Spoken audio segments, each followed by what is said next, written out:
I want to bring in Sebastian Gorka, Fox national security strategist and former advisor to President Trump and the author of Defeating Jihad. And let me just say, welcome, Dr. Gorka. I am thrilled you are on the team.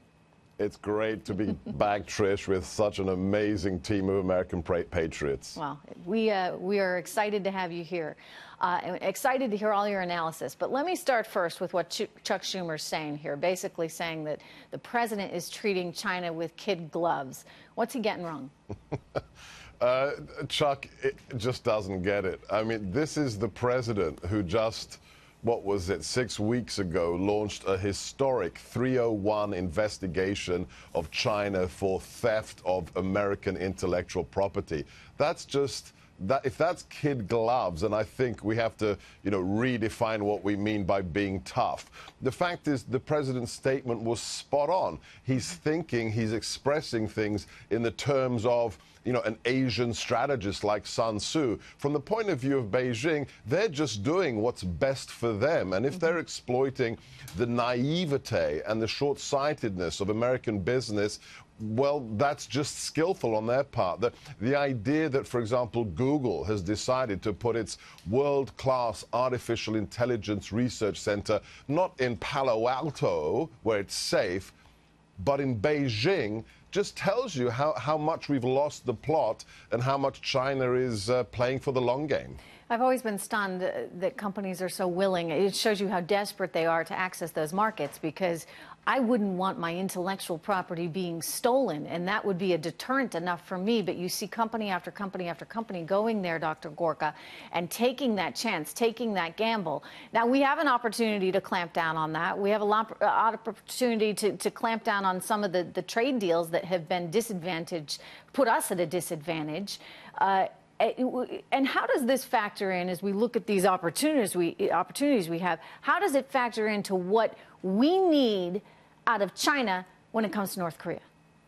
Well, let's start with what's really going on right now. It's not just the theft of intellectual property and huge amounts of industrial secrets. What the president stressed today is the forced acquisition, and this is even more disturbing, exactly for the reasons you noted. Large U.S. companies, because they look at that massive market in China, say, okay, we want to build a plant, we want to sell things in China, and the Chinese government says, that's fine.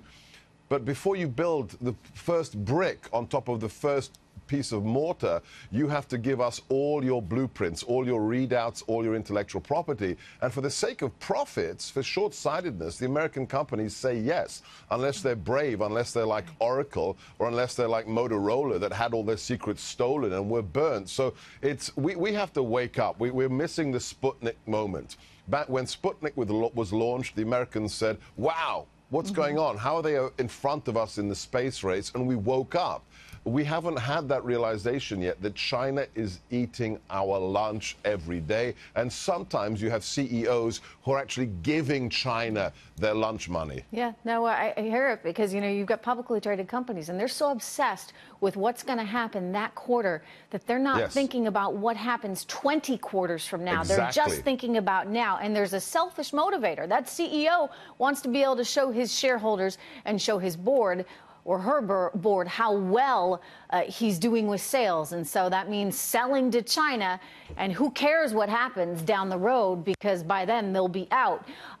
How do we negotiate this then right now? How do we make sure that China isn't stealing our property? How do we make sure that we put in place of some of these faulty deals good ones that emphasize the productivity and growth of the American economy, Dr. Gorka? Well, I think that the largest, let the government do its 301 investigation. We have some amazing people that are working in the White House on these issues, like Peter Navarro and Ambassador Lighthizer. They will do what needs to be done. But the larger part is an educational part. We have to really, the China experts, the true experts in what China is doing to us right now, need to educate these CEOs. And you're right, strategic leadership isn't about, have I made more profits for my next shareholder meeting? Strategic leadership is what happens to my company, my nation, in 10, 20 years, we need to go back to that way of looking at things. I'm glad you mentioned it like that, because it is my nation as well. And perhaps sometimes those in office, presidents, have been too influenced by what's happening in their 4-year time horizon. And they too need to be thinking 25 years in the future for the sake of the future generations. That's the reality of it all. Dr. Gorka, again, welcome. We're going to see you lots, I hope, right here on Yes, Intel. absolutely. Okay, absolutely. Thank you so much, Thanks, sir. Trish.